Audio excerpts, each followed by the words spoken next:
নমস্কার বন্ধুরা, দিন যাপনের রান্নাঘর থেকে আমি সোমা আপনাদের সবাইকে শুভ জন্মাষ্টমীর অনেক শুভেচ্ছা জানাচ্ছি।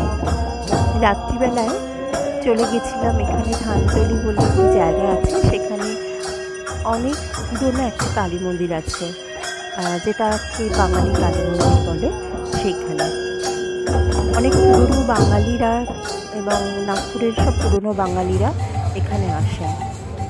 এই মন্দিরে আরতি দেখে চলে গিয়েছিলাম একটা ছোট্ট ইস্কনের মন্দিরে। দেখুন মন্দিরে কি ভিড় হয়েছে, প্রচণ্ড ভিড় হয়েছিল, লাইন দিয়ে ঢুকতে হয়েছে রীতিমতো। না, আমি জন্মাষ্টমীর পুজো বাড়িতে করি না, আমি লোকনাথ বাবার পুজো করি, কিন্তু এবারে সেটাও সেরকমভাবে করা হয়নি। সকাল থেকে আবার শুরু করছি। আজকে সকালে উঠে কোনো রান্না বান্না করতে ইচ্ছে করছে না, কিন্তু তাও করতে হবে। একদম সিম্পল রান্না করব, তার জন্য আলু, কুমড়ো, টমেটো, কাঁচা লঙ্কা সমস্ত কেটে ধুয়ে পরিষ্কার করে রেখে দিয়েছি। ছোলার ডাল ভিজিয়ে নিয়েছি।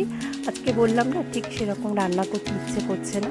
আর এক পাশে দেখুন, মিক্সিতে ধনে পাতা, কারি পাতা, রসুন দিয়ে রেখেছি। আমি একটু পরোটা আগেই করে রেখেছি, পরোটার সময় আর ভিডিওটা করে উঠতে পারিনি।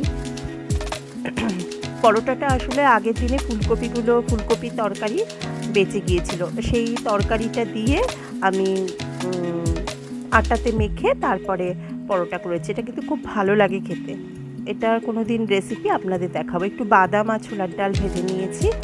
একটা দইয়ের চাটনি বানাবো, মানে দইটা দিয়ে দইয়ের চাটনি দিয়ে পরোটা দিয়ে খেতে খুব ভালো লাগে। আর আপনাদের দাদাকেও একটু টিফিনে দিয়ে দেবো। আমাদের সকালে ব্রেকফাস্টটা এটাই হচ্ছে আজকে। ব্রেকফাস্ট একটু ভারী হয়ে যাবে, কারণ ওই ফুলকপি দিয়ে যে পরোটাটা বানিয়েছি সেটা একটু ভারী। এটা দেখুন, এটা দিয়ে খেতে খুব ভালো লাগে। আমার তৈরি ব্রেকফাস্ট করে নিয়ে এবার প্রেশার কুকার চাপিয়ে দিয়েছি। একটু জিরে আর কাঁচা লঙ্কা দিলাম। এবার আলু, কুমড়ো এইগুলোকে খুব ভালো করে একটুখানি ভেজে নিলাম। ভেজে এবার সমস্ত মশলা, বেসিক যে মশলাগুলো আছে, আদা দিয়ে দিচ্ছি। এবার বেসিক যে মশলাগুলো আছে, জিরা গুঁড়ো, ধনে গুঁড়ো, এই সমস্ত দিয়ে, আমি লঙ্কার গুঁড়ো দিলাম না, কারণ কাঁচা লঙ্কা দেবো। এবার একটা ঝাল পছন্দ হচ্ছে, একটু বর্ষাকাল তো, একটু নুন দিয়ে এবার ছোলার ডালটা দিয়ে দিলাম। ছোলার ডাল, আলু, টমেটো সমস্ত দিয়ে খুব ভালোভাবে কষিয়ে তারপরে প্রেশারে সিটি দিয়ে সেদ্ধ করে নিয়েছিলাম। এবার দেখুন একটুখানি জল রয়ে গেছে, তাই একটু ফোটাতে দিয়েছি। এবার ঘি দিলাম, ঘি আর গরম মশলা দিয়ে নামিয়ে দেবো। এই দেখুন আমার ডাল রেডি, আমার লাঞ্চও রেডি। আজকে আর সেরকম কিছু করবো না। একটু বাঁধাকপি রয়ে গেছিলো ফ্রিজে, সেটাকেও একটুখানি বের করে একটু পাকোড়া টাইপের করে নিয়ে ব্যাস আমার লাঞ্চ। আজকে ভাত, ওই বাঁধাকপির পাকোড়া, একটা কাঁচা লঙ্কা আর ছোলা, কিছু রান্না করবো না।